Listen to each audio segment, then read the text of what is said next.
बच्चों सुप्रभात। मैं डॉक्टर सुमन गुप्ता, सह आचार्य समाजशास्त्र, राजकीय महाविद्यालय नावा नागौर। बच्चों, आज हम सामाजिकरण का अगला सिद्धांत जो कि फ्रायड ने दिया है, इसकी भी चर्चा करेंगे। फ्रायड एक मनोवैज्ञानिक हैं और उन्होंने सामाजिकरण का सिद्धांत है, इसको मानसिक क्रियाओं के आधार पर समझाने का प्रयास किया है। इस सिद्धांत को समझाने से पहले बच्चों, मैं आपसे एक उदाहरण जो है वो देना चाहती हूँ पहले, और उसके बाद हम इस सिद्धांत की बात करेंगे। जैसे हमारी इच्छा होती है मिठाई खाने की, भूख लग रही है बहुत तेज़ और मिठाई खाने की बहुत इच्छा होती है। इसको फ्रायड ने इड कहा है, ठीक है। इड, फ्रायड के सिद्धांत को इड, ईगो और सुपर ईगो के सिद्धांत के नाम से जाना जाता है। तो फ्रायड कहते हैं जो ईगो इड है वो ये कहता है कि एक व्यक्ति बहुत भूखा है और उसे मिठाई खाने की इच्छा है। ये इच्छा या ये भूख तो क्या कहलाती है? इड कहलाती है। अब ईगो क्या कहता है? ईगो मतलब अहम कहता है यदि मिठाई खानी है, भूख शांत करनी है तो क्या करो? मेहनत करो, पैसा कमाओ, और अगर मौका मिल जाए तो चोरी करके चुपके से उठाकर खा भी लो। ये ईगो कहता है। अब इसके ये कहते हैं ईगो और इड दोनों क्या करते हैं? सामाजिक परिस्थितियों में सामंजस्य स्थापित करने का प्रयास करते हैं। मौका मिल जाए तो चोरी कर लो, मौका नहीं मिले तो चुपके से मेहनत करो और फिर खाओ। तो इस तरह से दोनों एडजस्टमेंट करने की बात करते हैं। लेकिन सुपर ईगो क्या कहता है कि भाई चोरी करना बुरी बात है, अनैतिक है, या दूसरों के हिस्से की चीज़ उठाकर खाना बिल्कुल गलत है, सामाजिक मूल्यों के विपरीत है, इसलिए हमें ऐसा नहीं करना चाहिए। तो ये सुपर ईगो क्या करता है? सुपर ईगो विवेक और सामाजिक मूल्यों को दर्शाता है और सामाजिक मूल्यों के माध्यम से गलत कार्य करने से रोकता है। तो इसका बेसिक आधार जो है, व्यक्ति का सामाजिकरण का प्रमुख आधार क्या है? सुपर ईगो है, जो व्यक्ति को गलत काम करने से रोकता है और समाज सम्मत व्यवहार करने के लिए तैयार करता है। तो बच्चों, अब हम बात करते हैं फ्रायड के सिद्धांत की। फ्रायड ने 3 बातें की है, 3 शब्दों के आधार पर इस सिद्धांत को समझाने का प्रयास किया है। इसलिए इस सिद्धांत को इड, ईगो और सुपर ईगो का सिद्धांत कहते हैं। फ्रायड कहते हैं कि सामाजिकृत आत्मा, सोशलाइज्ड सेल्फ या सामाजिकृत स्व जो है, इसकी अवधारणा को समाजशास्त्रियों ने यद्यपि चुनौती दी है और ये कहा कि स्व एक समाज में कोई तालमेल नहीं होता है। उनका कहना है कि मानव का व्यवहार तार्किक पक्ष है।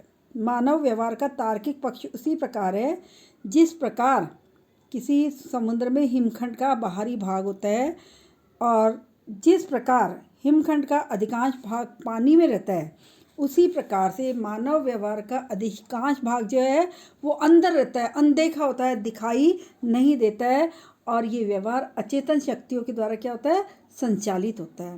तो फ्रायड कहते हैं, फ्रायड स्व को कहते हैं इड, आईडी इड, और ईगो अहम, और परा है मतलब सुपर ईगो। इड, ईगो और सुपर ईगो, इनका कहना है कि इड जो है अहम की मूल प्रवृत्तियों, प्रेरणाओं और असामाजिकृत इच्छाओं एवं स्वार्थों का योग है।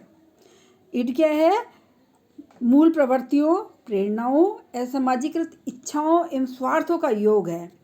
इड के सामने नैतिक, अनैतिक, अच्छे और बुरे का प्रश्न नहीं होता, उसको तो करना होता है।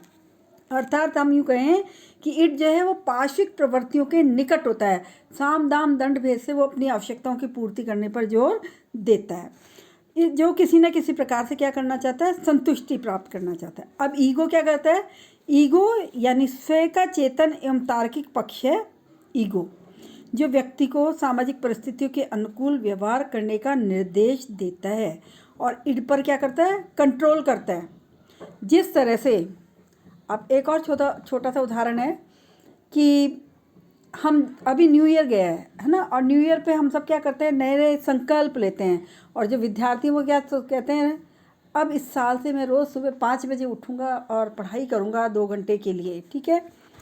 अगले 2 दिन तक कंटिन्यू रहता है लक्ष्य, लेकिन तीसरे दिन क्या होता है, बहुत तेज़ ठंड होती है और फिर हम क्या कहते हैं 2 घंटे बाद उठकर काम करेंगे, रहने दो बहुत ठंड है आज नहीं, है ना। और इस तरह से ये इसका मतलब क्या हो गया, ईड के ऊपर ईगो जो है कंट्रोल करता है।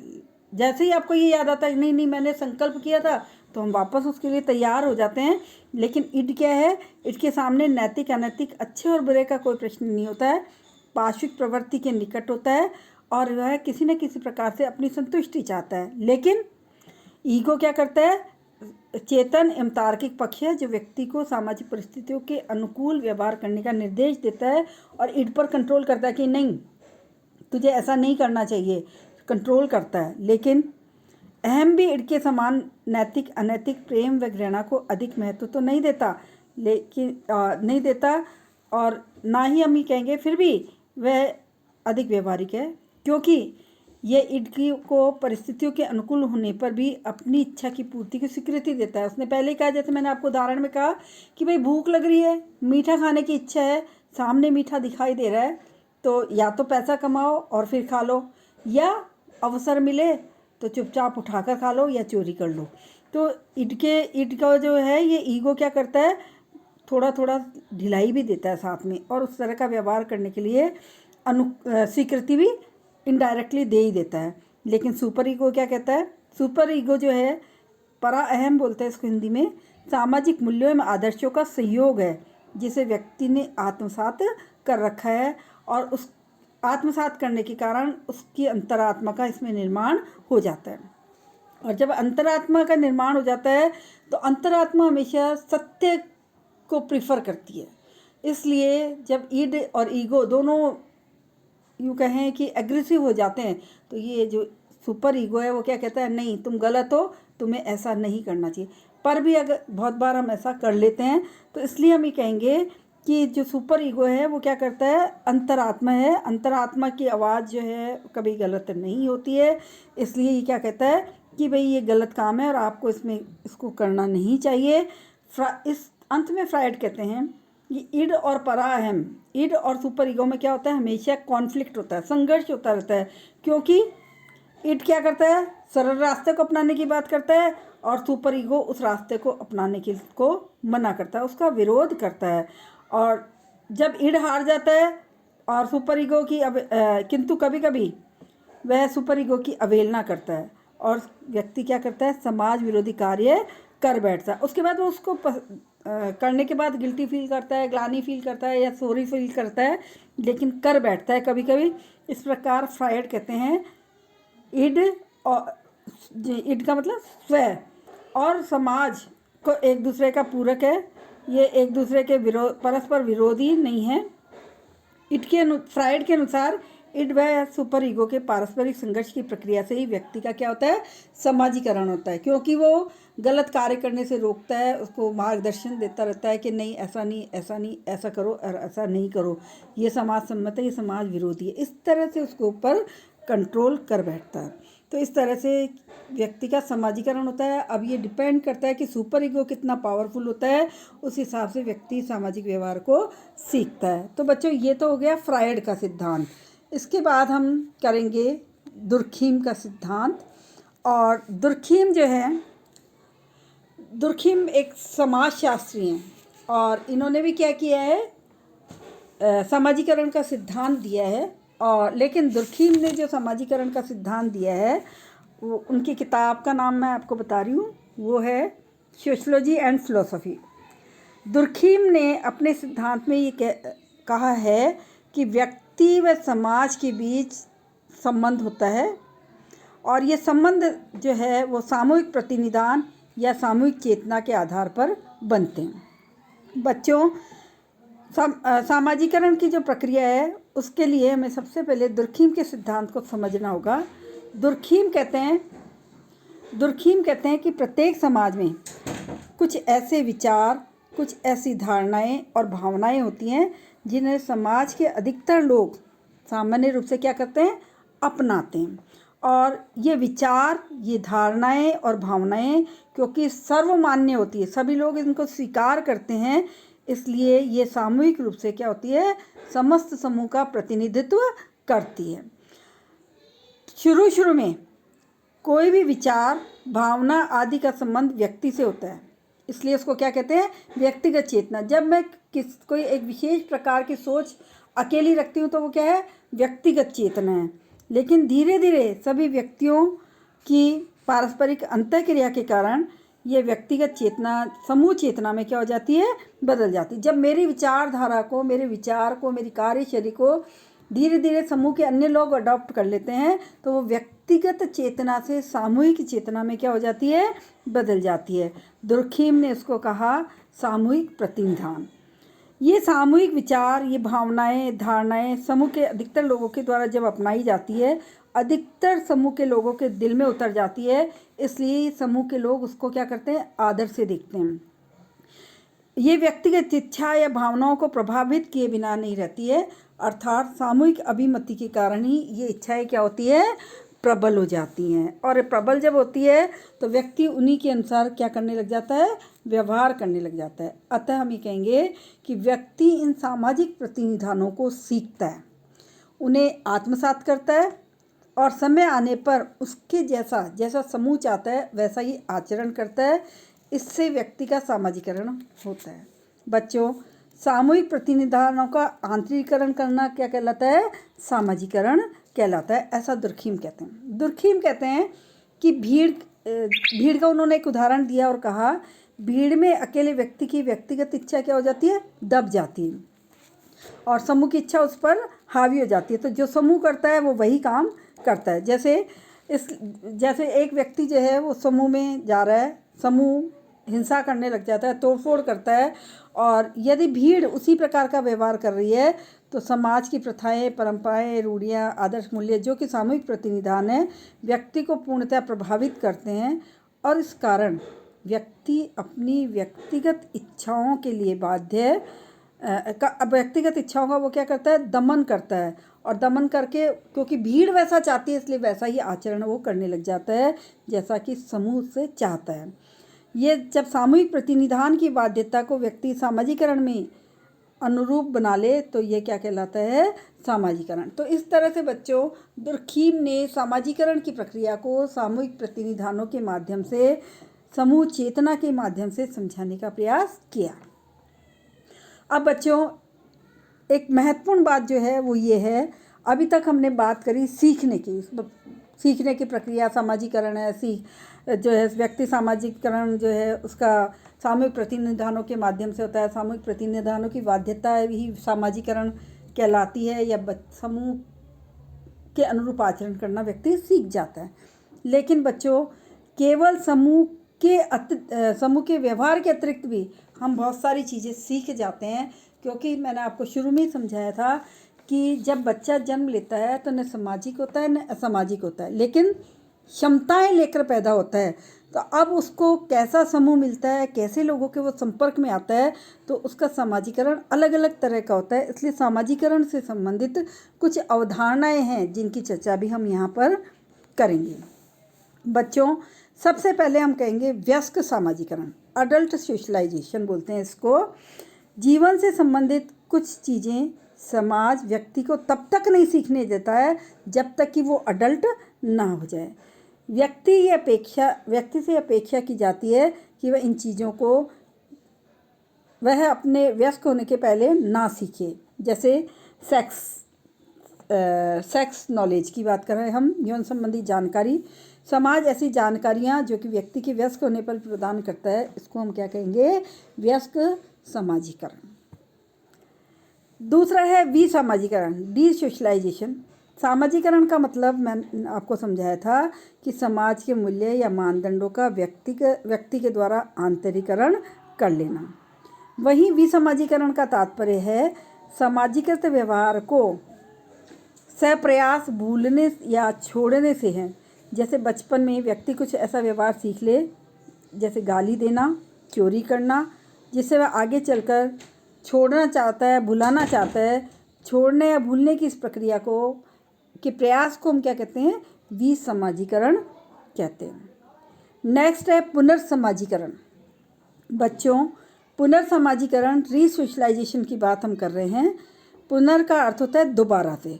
पहले समाजीकरण होता है, फिर विसमाजीकरण होता है। विसमाजीकरण में क्या होता है, व्यक्ति कुछ सीखे हुए व्यवहार को छोड़ देता है। पुनर्सामाजीकरण से मतलब होता है दोबारा से नए सामाजिक मूल्यों को, सामाजिक मानदंडों को, आदर्शों को सीखना है। जैसे कोई व्यक्ति बाहर चले गया, अमेरिका चले गया, अमेरिका जाने पर उसको नेचुरल है कि उसको वहाँ के व्यवहारों को, वहाँ के मानदंडों को, आचरण को सीखना होगा। तो वो क्या कर रहा है, अपने इंडियन जो मानदंड है उनको छोड़ रहा है और नए सिरे से क्या कर रहा है, अमेरिकन मानदंडों को अपना रहा है। तो ये नए सिरे से सीखने की इस प्रक्रिया को क्या कहा जाता है, पुनर्समाजीकरण कहा जाता है। नेक्स्ट है नकारात्मक समाजीकरण।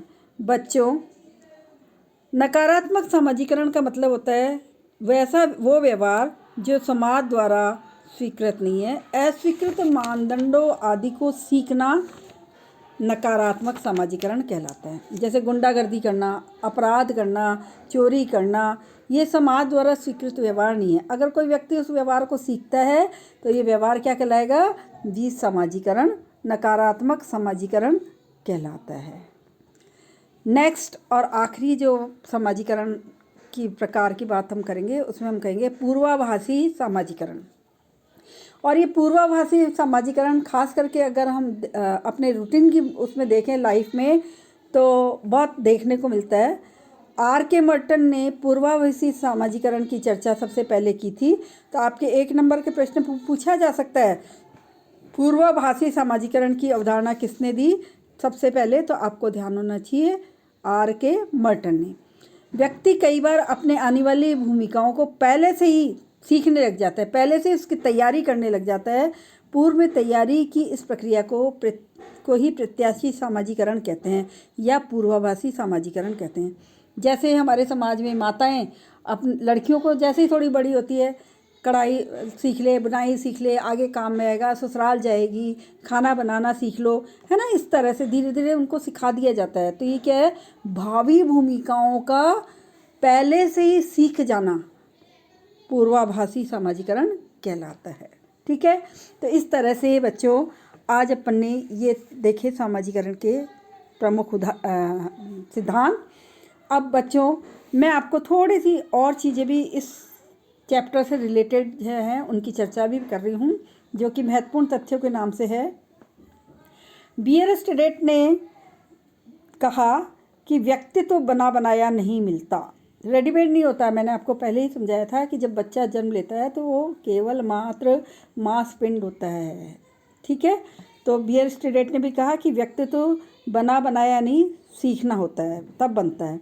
जॉनसन ने कहा वह शिक्षण जो सीखने वाले को सामूहिक भूमिका संपन्न करने के लिए समर्थ बनाता है, समाजीकरण कहलाता है। ये छोटे छोटे प्रश्न तथ्य हैं जिनकी चर्चा मैं कर रही हूँ। 1 नंबर और 2 नंबर के प्रश्नों में आपसे पूछे जा सकते हैं। इसलिए ब्रूम और सेल्जनिक ने सामाजीकरण के 3 पहलुओं की चर्चा की है, सावयव, व्यक्ति और समाज। स्टीवर्ट तथा गिलिन ने सामाजीकरण के 3 आवश्यक तत्व बताए, अंतःक्रिया, भावात्मक स्वीकृति, संचार या भाषा। किंग्सले डेविस के अनुसार सामाजीकरण के 2 कारक होते हैं, वंशानुसंक्रमण और दूसरा पर्यावरण। इसी तरह से पार्सन्स ने सामाजीकरण के 4 स्तरों का उल्लेख किया, मौखिक स्तर, फिर इसके बाद एनल स्टेज, फिर ऑडिपल स्टेज और फिर किशोरावस्था। इसी तरह से हर्बर्ट ब्लूमन के अनुसार सामाजीकरण की 4 पद्धतियाँ, हम सामाजीकरण 4 तरह से होता है हमारा, अनुकरण के माध्यम से, ट्रेनिंग के माध्यम से, प्रशिक्षण के माध्यम से, सहानुभूति के माध्यम से और सुझाव के माध्यम से कि ऐसा करना आपके लिए उचित होगा और आप उसको सीखते हो। इसी तरह से चार्ल्स कुले के अनुसार 4 औपचारिक पद्धतियाँ हैं सामाजीकरण की, सहयोग, प्रोत्साहन, पुरस्कार और दंड। एंथोनी गिडिंग्स ने सामाजीकरण मूलतः स्वयं के विकास से संबंधित है। चार्ल्स कुले ने इसको दर्पण आत्मदर्शन के नाम से या आत्मदर्पण दर्शन के नाम से जो सिद्धांत दिया है उसके माध्यम से बताया है। इसके अतिरिक्त बच्चों जो प्रमुख अवधारणाएं जिन्होंने दी है उनकी चर्चा भी मैं कर रही हूँ।